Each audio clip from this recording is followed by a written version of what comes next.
Hello, everyone, and thanks for joining us on the program today. Here's what's coming up on the world today. Calm restored in the Brazilian capital, but President Luiz Inácio Lula da Silva vows to punish perpetrators of Sunday's attack. U.S. President Joe Biden arrives in Mexico for talks with President Andrés Obrador on immigration. Plus, travel preparations in top gear in China as the government lifts COVID restrictions on the borders.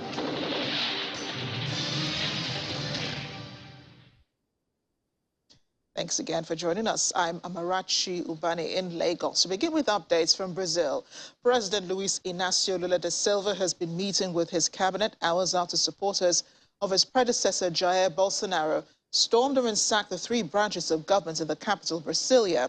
The three branches of government are the Presidential Palace, Congress, and the Supreme Federal Court. Security forces have brought the situation under control and have made dozens of arrests, but the president has sworn that every perpetrator will be found and punished.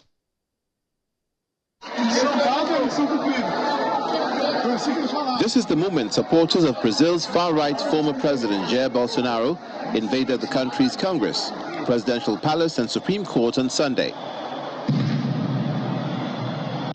Footage shows thousands of protesters with the Brazilian flag around their shoulders and wearing the national team's T-shirt storming the presidential palace and leaving material damage in their wake. Supporters clashed with riot police outside the nation's Congress as the police fired tear gas to clear the mob out of the institution. Meanwhile, Brazil's President Luiz Inácio Lula da Silva declared a federal security intervention in Brasilia and promised that all those involved in invasion of the presidential palace and government buildings will be found and punished. In the twinkling of an eye, Brazilian police began the arrest of supporters of Brazil's far-right former president Jair Bolsonaro, who had invaded the Congress. Thus, loads of supporters were detained following an attack. The Brazilian Justice Minister, Flávio Dino, says police have arrested at least 200 people for participating in the looting of Brazil's government buildings. Nós temos aproximadamente 200 pessoas presas em flagrante. We have approximately 200 people arrested. And arrests continue because technically the incident occurs while the crime is being committed or shortly after. We are taking more measures tonight to reinforce the security of the Republic's capital through articulation with ministers. Some governors are giving up military police that we are mobilizing to strengthen the protection of the federal government starting tomorrow and in the coming days. Por uma articulação do ministro Padilha, do ministro Rui. Brazil's president inspected the headquarters of Brazil's three branches of government to assess the damage after the violent invasion. In the meantime, former President Jair Bolsonaro, who lost the presidential election to left-wing Luiz Inácio Lula da Silva in October, tweeted to condemn the invasions of public buildings.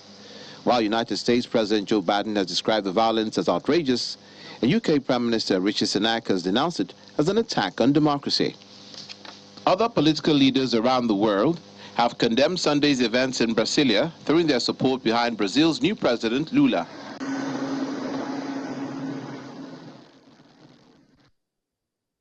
Well, the situation in Brazil has drawn not only condemnation against the rioters, but support for da Silva's government. Spanish Prime Minister Pedro Sanchez earlier today expressed his support for President da Silva, saying the situation in Brazil reminds us that the greatest threat on democracy, peace and prosperity in the world, from north to south and east to west, is the resurgence of extreme movements ready to tear down everything. He was addressing a conference of ambassadors at the Spanish capital, Madrid. Las noticias que nos llegan aún a día de hoy desde Brasil. Meanwhile, the German Chancellor Olaf Scholz told a regular government news conference that Germany stood side by side with the people of Brazil, as well as the democratically elected president, Lula da Silva. Both Brazil and Germany enjoy friendly relations, the importance of which centers on the history of German migration to Brazil. Brazil also remains the most important trading partner of Germany in South America, and bilateral trade in both directions have gained impetus in the past 2 decades. And even China has thrown its weight behind Brazil's president. During a press conference earlier today, Chinese Foreign Ministry spokesperson Wang Wenbin says China supports measures taken by the Brazilian government to restore social order and safeguard national stability. He said China pays close attention to and firmly opposes the violent attack on the federal authorities in Brazil on January 8th. Brazil is China's comprehensive strategic partner, and China supports the measures taken by the government to calm the situation. He said China believes that under President da Silva's leadership, Brazil will maintain national stability and social harmony. I want to bring in foreign affairs commentator Calvin Dark to discuss this. Calvin, great to see you, and I guess it's still safe to wish you a happy new year.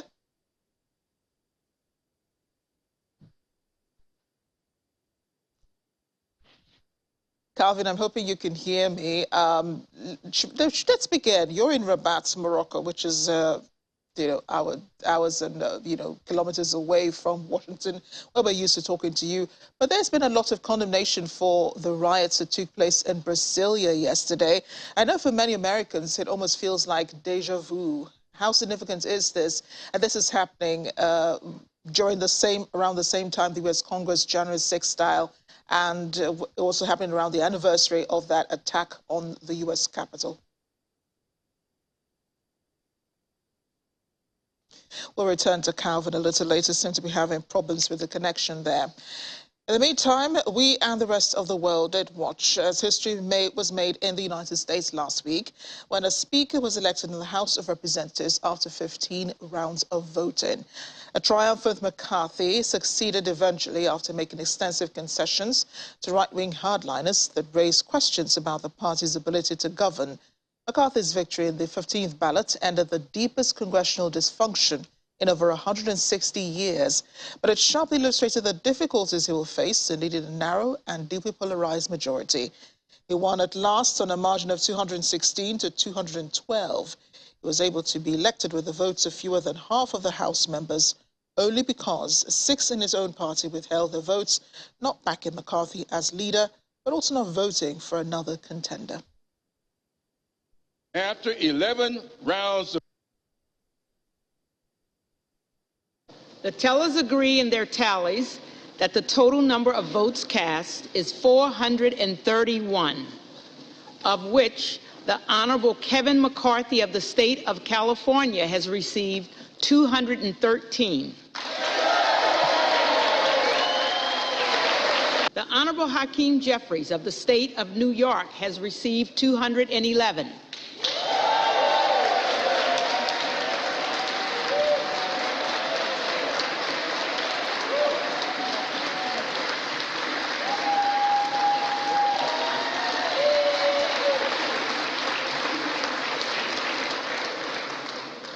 The Honorable Jim Jordan of the state of Ohio has received 4. The Honorable Kevin Hern of the state of Oklahoma has received 3.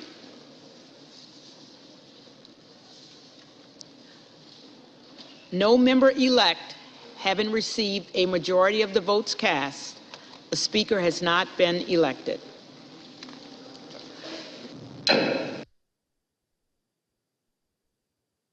U.S. President Joe Biden is in Mexico, where he's set to meet with President Andrés Obrador regarding immigration between the two countries. It's been a tough issue for the Biden administration. President Obrador, however, was at the airport Sunday night to welcome his U.S. counterpart. Both men will be attending a North American summit in Mexico City today and tomorrow, along with the Canadian Prime Minister Justin Trudeau. Before flying to Mexico, Biden visited the U.S.-Mexico border, tackling one of the most politically charged issues in the country as he prepares for a re-election bid. Accompanied by Border Patrol agents, Biden toured a section of the wall that divides the two countries, a signature priority of his Republican predecessor, Donald Trump, in an effort to demonstrate that he was taking the issue seriously. Last week, President Biden said his administration would tighten immigration enforcement by blocking Cuban, Haitian, and Nicaraguan migrants at the border, expanded the nationalities of those who can be expelled back to Mexico.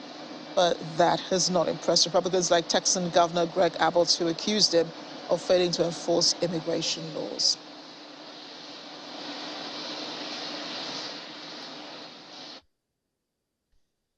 Iranians have taken their protests outside the prison, where authorities are reportedly preparing to execute another 2 anti-government protesters.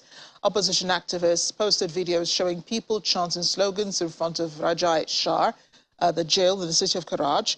A mother of Muhammad Gobadlu, one of the 2 men at risk of execution, appealed for clemency at the gathering. 2 protesters were hung on Saturday, prompting international condemnation. The UN Human Rights Office deplored the shocking executions of Muhammad Mahdi Karami and Syed Mohammed Husseini, which it said followed unfair trials based on forced confessions. A revolutionary court found the men guilty of corruption on earth over their alleged involvement in the killing of a number of paramilitary Basij force in Karaj in November.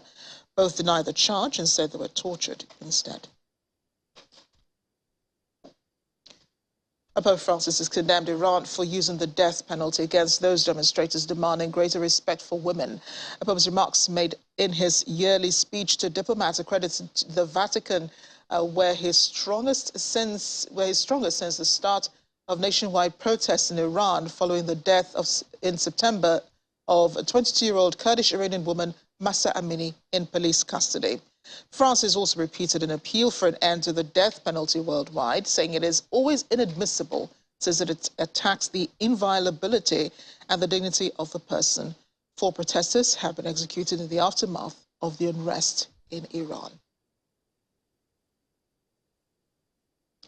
The provincial capital of Henan, China, Kankuncheng, says nearly 90% of people in the country's 3rd most populous province have now been infected with COVID. Mr. Kan did not specify a timeline for when all the infections happened.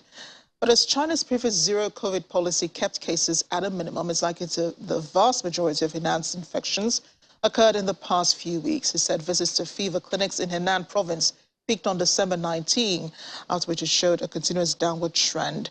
The Henan provincial figures are in stark contrast to COVID figures from the central government. According to official data, just 120,000 people in the country of 1.4 billion have been infected and 30 died since the shift in COVID policy. On Sunday, however, authorities reported 3 COVID deaths in mainland China, 1 more than the day before. We'll take a short break now on The World Today. We'll be back with more stories. Stay with us. Welcome back to The World Today. The skies are open in China as people prepare to leave the country with COVID restrictions lifted, allowing more people to travel outside of the mainland and back into the mainland. But COVID-19 remains a concern for the country. But head of China's COVID-19 response expert panel under the National Health Commission, Liang Wenan, says the country has made adjustments in its epidemic response this winter in light of the evolving situation in the country, especially directly related to its improved vaccination rate among senior people that has protected this vulnerable group against COVID-19. It was only yesterday China started managing COVID-19 with measures designed for combating Class B infectious disease instead of Class A infectious diseases. In recent months, the country has made an array of active adjustments in its COVID response, ranging from 20 measures in November, 10 new measures in December, changing the Chinese term for COVID-19 from novel coronavirus pneumonia to novel coronavirus infection, and downgrading COVID-19 management measures. Liang says China has ramped up vaccination among its elderly population to protect this vulnerable group against COVID-19, aiming to leverage the protective effect of vaccination to reduce the risk of severe or critical illness and death among infected seniors. He explained that the decision on relaxing the COVID travel restrictions came after a holistic study and consideration from the perspective of transmission. Winter may not be a proper time to adjust control measures, he says, but the improved vaccination rate among the elderly and the low virulence of the Omicron strain made this winter the most appropriate time to optimize response measures. And with the lifting of those restrictions, people flocked to local exit and entry management centers to get their documents approved today, the first working day for China's Immigration Administration to resume processing citizens' applications for ordinary passports following adjustments of the country's COVID-19 prevention protocol. And in Beijing, people lined up after making appointments to get their passports renewed or obtain other travel permits to Hong Kong and Macau special administrative regions. Many have been making travel plans for the first time in 3 years. The Exit and Entry Administration Office of Beijing Municipal Public Security Bureau has adopted a series of measures in advance to better serve the needs of the applicants. The office has announced that outlets handling documents and procedures of application for the convenience of applicants. More than 3,200 entry and exit windows at public security departments across the country have now reopened to public and resumed the acceptance of Chinese citizens' applications for ordinary passports for the purposes of tourism and trips abroad. Public security departments have also resumed the processing of endorsements for Chinese mainland residents to visit Hong Kong, the Hong Kong Special Administrative Region for tourism and business purposes, and the handling of foreigners' applications for the extension, renewal, and reissuance of ordinary visa. However, Chinese health authorities say that mass travel in China during the Spring Festival is unlikely to bring another wave of COVID-19 infections. This was said again by Liang Wenin in an interview on the state television, that the probability of another infection peak is relatively small. A Spring Festival, also known as the Lunar or Chinese New Year, traditionally sees such numbers of travelers. It is considered the largest annual human migration worldwide. This year's 7-day Spring Festival holiday starts from January 22nd, with a corresponding travel rush continuing for 40 days from January 7 to February 15. Many people are worried that with millions of urban residents visiting relatives in the countryside, a new round of COVID-19 infections will be triggered. Liang stressed that even if there is a second or third wave of infections, it won't be as serious as the first wave, although precautions are still necessary, especially in rural areas.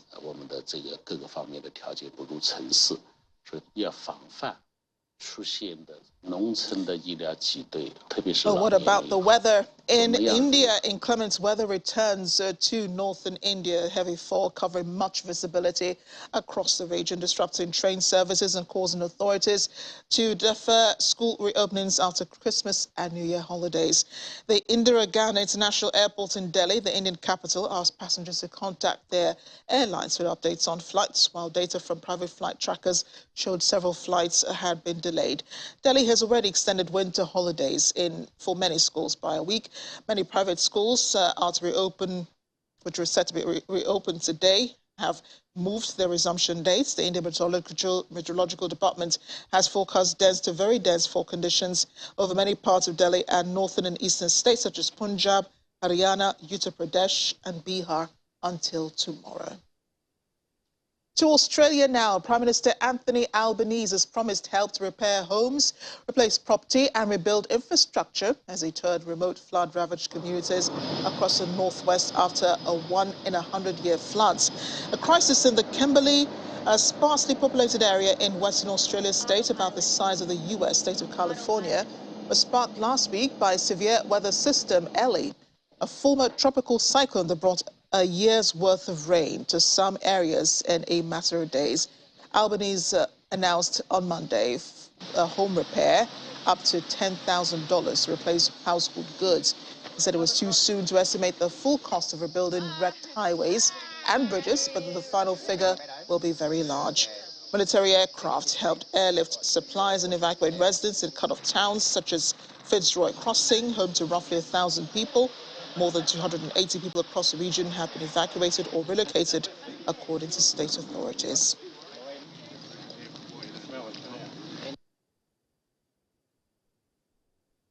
We've seen massive infrastructure damage. We've seen people who have lost just about everything as a result of this 1-in-100-year flood.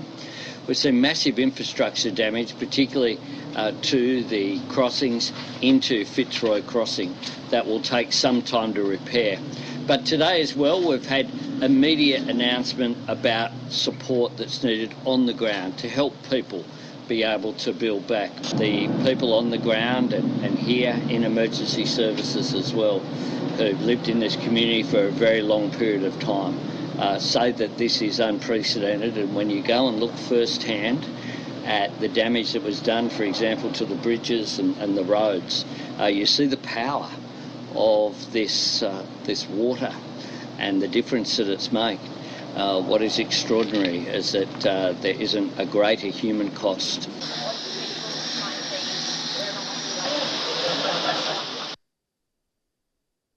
Over in the UK, strikes began before the holidays are set to continue as talks with the government have failed. Prime Minister Rishi Sunak, however, speaking earlier, said talks between ministers and trade unions today have been positive. The government hopes that the talks will bring an end to a wave of strike action across the sectors from healthcare to transport as workers demand higher pay. With pay rises failing to keep up with double-digit inflation, which is now around 40-year highs, nurses, ambulance staff and rail workers are among those who staged walkouts, with teachers also being balloted over action.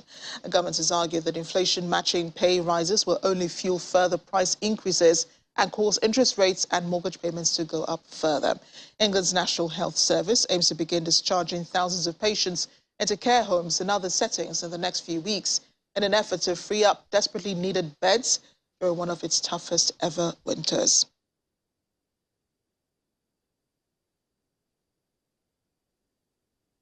I'm really pleased that union leaders accepted ministers' invitations to come in today to have discussions across the board, and that's a really positive development. And on pay, we've always said that the government is happy to talk about pay demands and pay issues that are anchored in what's reasonable, what's responsible, what's affordable for the country. But the most important thing is those talks are happening, and let's try and sit down and find a way through. The conversations are happening, that people are talking, and with regard to pay, we have to have those conversations based on what is affordable, what's reasonable, what's responsible for the country. But look, people need to get talking. That's what they're doing, and hopefully we can find a way through this. Actually, months ago, the government announced £500 million in extra funding to speed up the discharge of people from hospitals into their communities or back home where that makes sense. Today's announcement is even more funding to help support those initiatives. I'm fortunate to be visiting one of those places today, which is doing a particularly good job in treating people closer to their homes. You know, that's the right thing to do,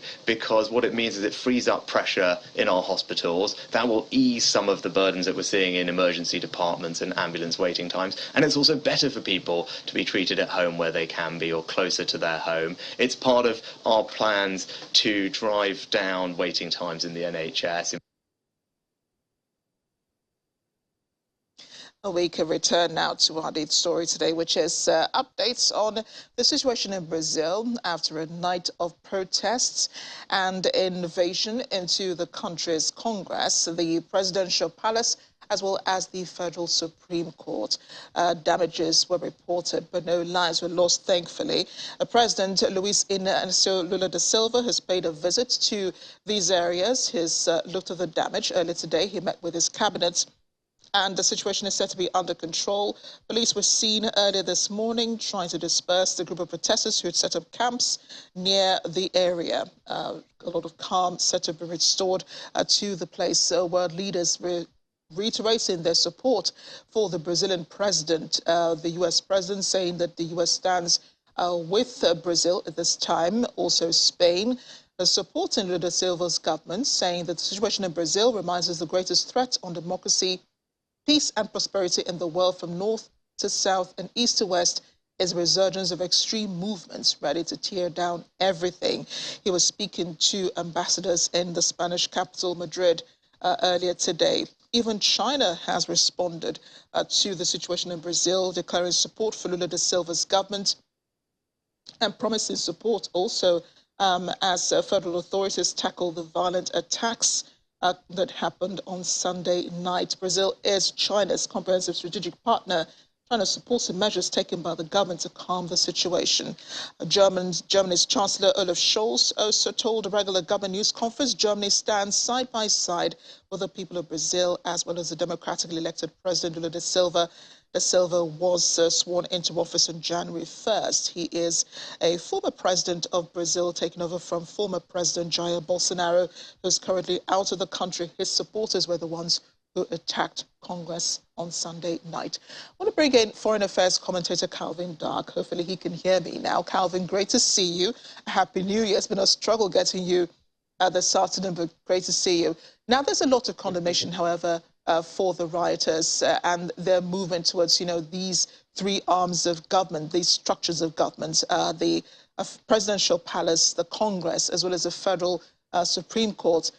I know for many Americans, it almost feels like deja vu, because around this time, about 2 years ago, January 6th attack on Congress also happened with former President Trump supporters attacking Congress and trying to stop, the final validation for President Joe Biden.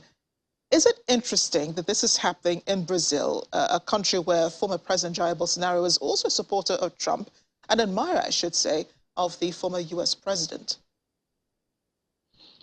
I tell you, it's more than deja vu. It's more like PTSD, because not only were we dealing with what was happening in Brazil, but we were kind of almost reliving what happened on January 6, 2 years ago in Congress on Friday night when things almost came to blows. Now, I think what's happening in Brazil is unfortunately to be expected. When Bolsonaro was elected, they kept calling him the Trump of the tropics, and a lot of things that he did, are modeled after Trump.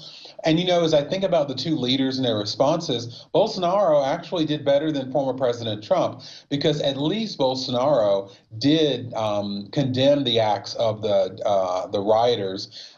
President Trump, when he was finally shamed into condemning them, he ended the statement by saying, "We love you, go home."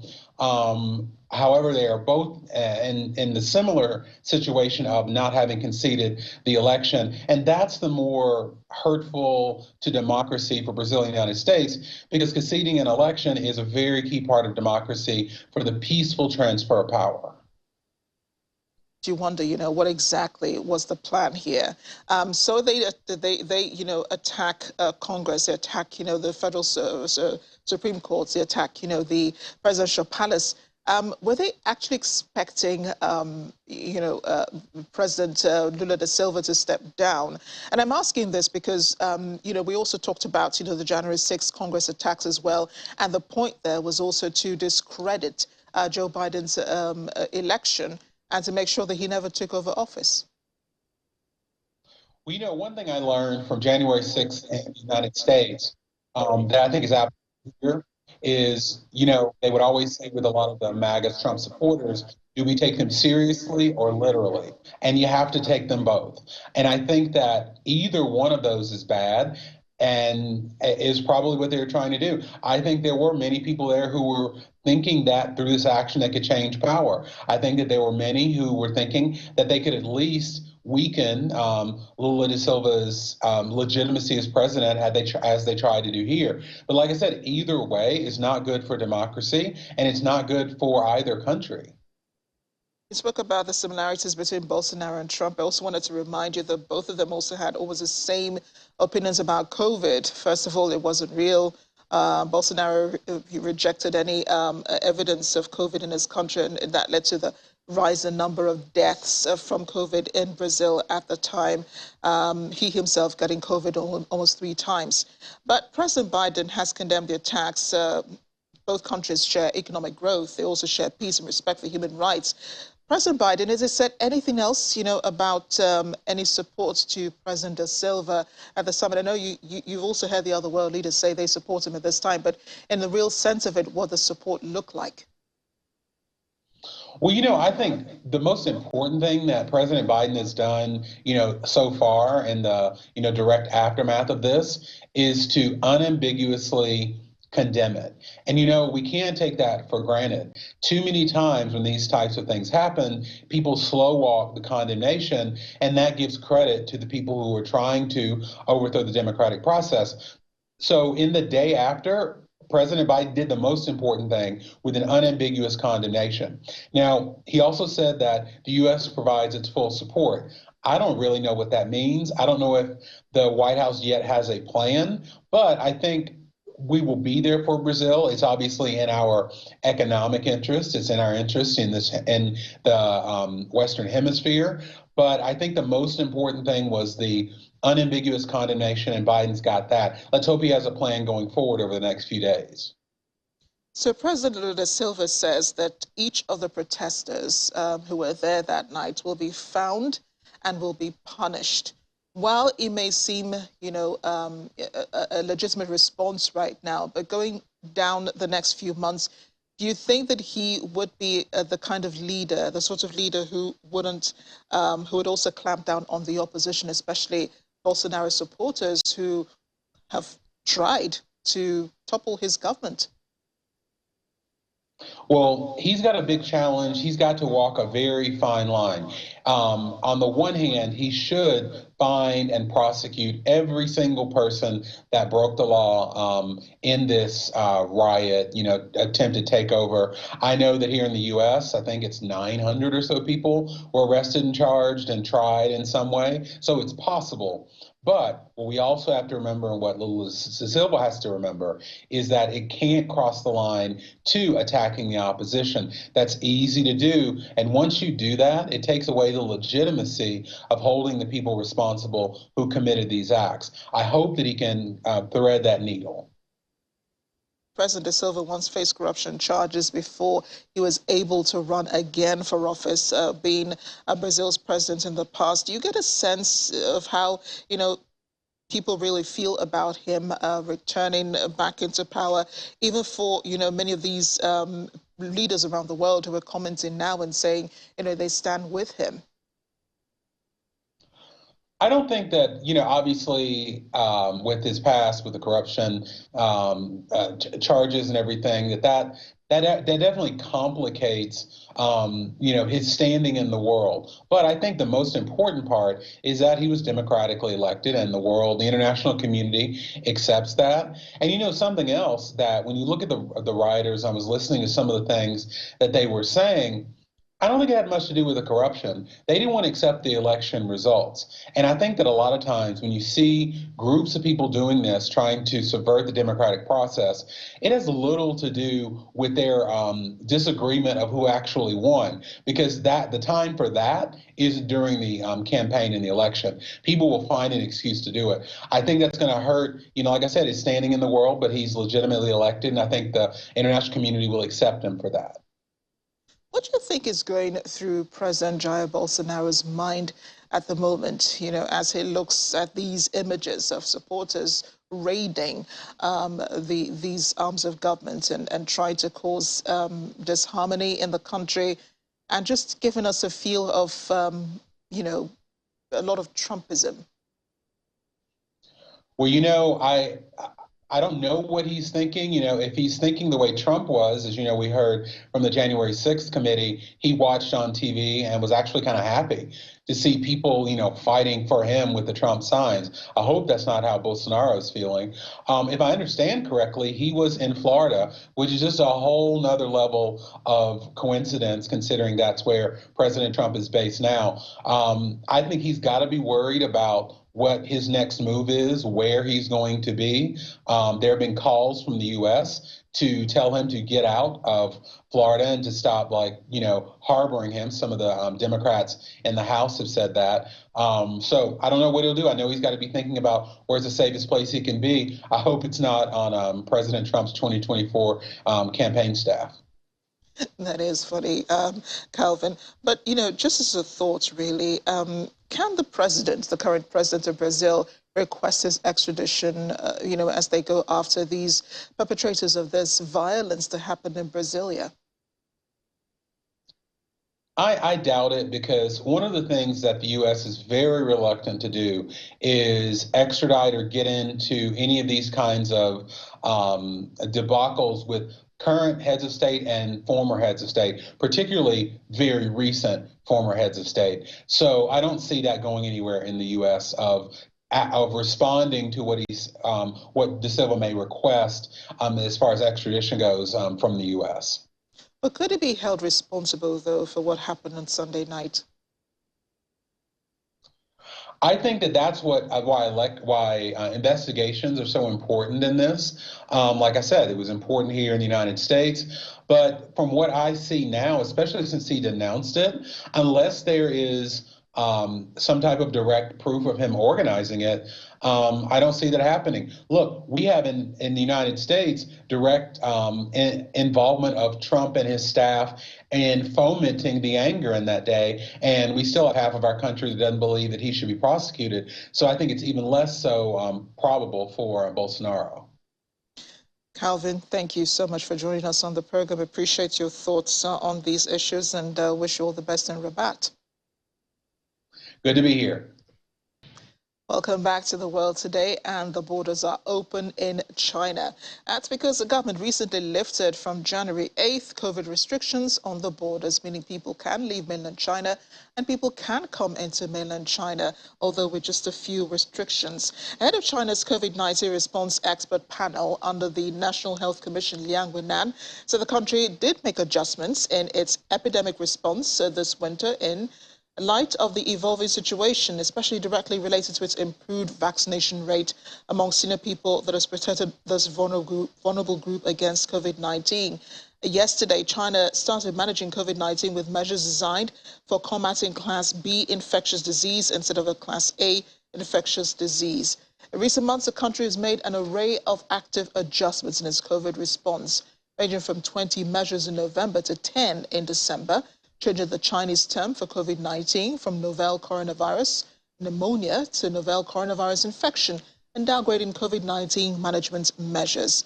And with the lifting of restrictions, people have been flocking to exit and entry management centers to get their documents approved today. A first working day for China's Immigration Administration to resume processing citizens' applications for ordinary passports following adjustments of the country's COVID-19 prevention protocol. People did line up after making appointments to get their passports renewed or obtain their travel permits to Hong Kong and Macau, special administrative regions. Many have been making travel plans for the first time in 3 years. Health authorities also say massive travel during the upcoming Spring Festival is unlikely to bring another wave of COVID-19 infections. Liang Wang again said that the probability of another infection peak is relatively small.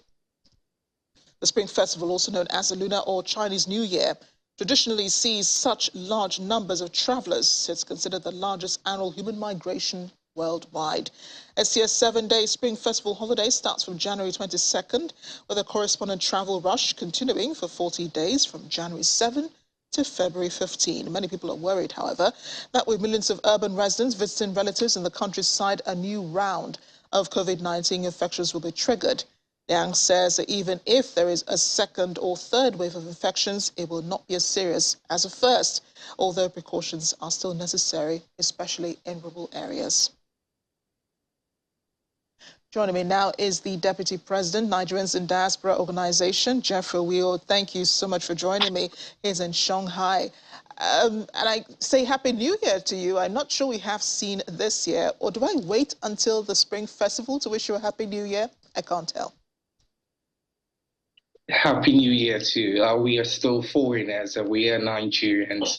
The Chinese Lunar New Year, though it is different from the Western New Year, but yeah, it is a new year as well too.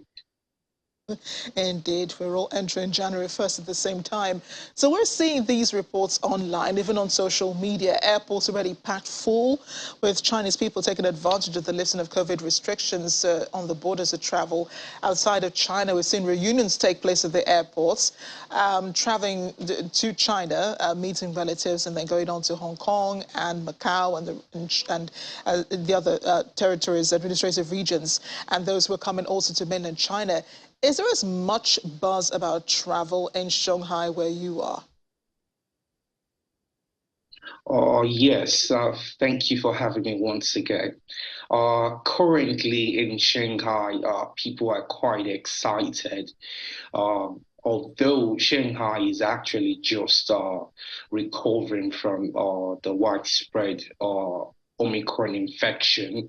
So people are still a little bit hesitant about going right away on international trips. However, our policies are gradually returning back to normal. Direct flights, the first direct flight actually came into Shanghai, I said yesterday. In the past, most direct flights have actually been diverted to other lesser first-tier cities. So it's a very welcome development. And Shanghainese and Chinese are actually looking forward to expand their international business relations right after the Chinese Lunar New Year. So they are right now taking advantage of trying to get all their documents ready. And right after the Lunar New Year, they expect to make international trips, especially to Southeast countries. Yeah, I know a lot of them are also headed towards the United States as well. Shanghai was one of those cities where we found the anti-restrictions protests taking place a couple of months ago. It's also one of the cities where the restrictions were lifted, you know, when the government changed its mind on that, saying that infection rates had reduced. Apart from the situation there now, which you've already alluded to, people expecting, you know, a rise in the number of the influx of people visiting relatives in the area. Is there also concern about a spike in COVID cases? Currently, there actually isn't a spike. There's not so much as worries about being reinfected. People are just still having the phobia of actually being infected. So the aftertaste is still in people's minds. So people generally are just being cautious about where they are traveling to.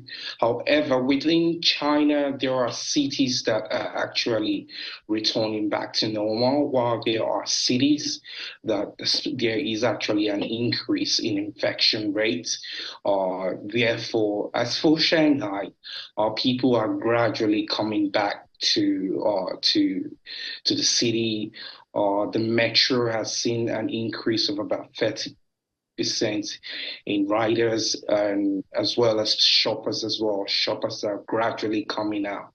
For the past week, it's been a self-quarantine by people in Shanghai, like not wanting to go outside, people just recovering. However, that isn't the case any longer. People are just being cautious generally.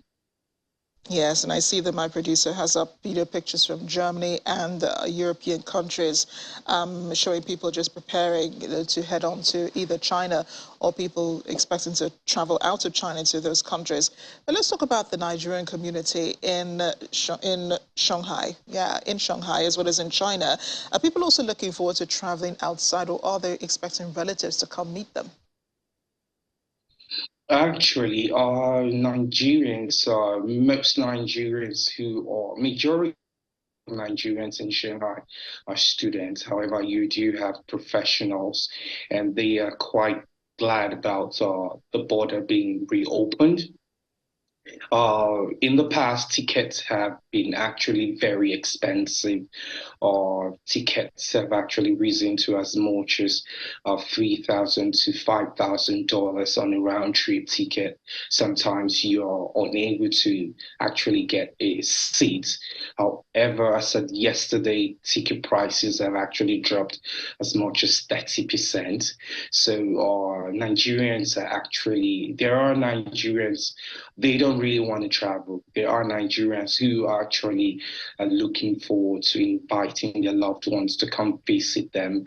And it's a good thing that ticket prices are actually coming down. And we know with prices of tickets coming down, more airlines will actually add more capacity into the airline industry, and then prices will further go down.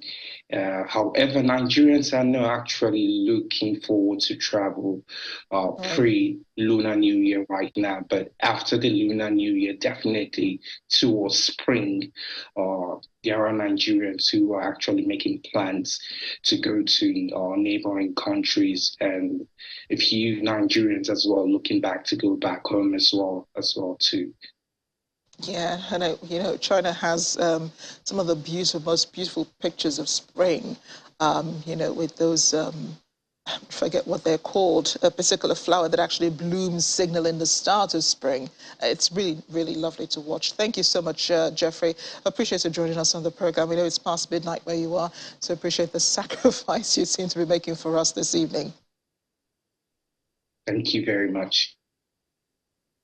Let's check in on North Korea now. Students and teachers marked the first sports day of 2023 on Sunday in Pyongyang, the state capital. This footage was provided by the North's official news agency, KCNA. People from Pyongyang, Jangchol-gu University of Commerce were seen here playing volleyball and other sports games.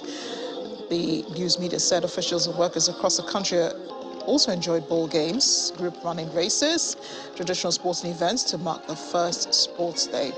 A real difference from what we're used to seeing from North Korea usually. North Korea does celebrate every second Sunday of each month as National Sports Day. It's been doing that since 1992, according to the Unification Ministry. Oh, and as we end the program, a $10,000 smart toilet with built-in Amazon Alexa, mood lighting, and automatic seat lifting and lowering has been making a splash, literally, at CES in Las Vegas. The Numi 2.0 smart toilet from U.S. manufacturer Kohler can also play music while you're in there. News and weather reports and features a bidet, a seat warmer, personalized dryer functions, and self-cleaning feature. It uses UV light to kill bacteria and germs. I mean, what more can you want from a toilet? All of the Numi 2.0's functions can be easily controlled through the inbuilt Amazon Alexa or a wall-mounted remote control. And for those who like to go standing up, the Numi 2.0 also includes a foot sensor that automatically raises the toilet lid to avoid any splashing. At the CES, the high-tech toilet made an impact on many tech enthusiasts.